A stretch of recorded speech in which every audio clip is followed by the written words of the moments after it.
Magnesium oxide is divided into light and heavy magnesium oxide, two kinds. Lightweight, amorphous white powder, odorless, tasteless and non-toxic.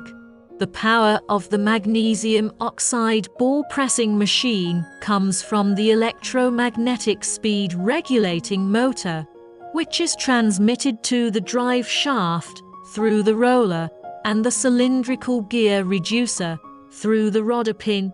The movable shaft and the forced shaft run synchronously through the open gear. A hydraulic device is installed behind the forced bearing seat.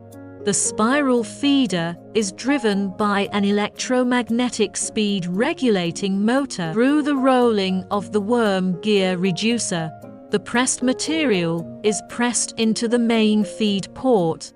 In the spiral feeder, due to the constant feeding pressure of the electromagnetic speed regulating motor, the constant feeding pressure can be maintained under the condition that the feeding amount is equal to the material required by the host machine, so that the pellet quality is stable. If the feeding amount is too large, the feeding device is overloaded, and the feeding amount is too small,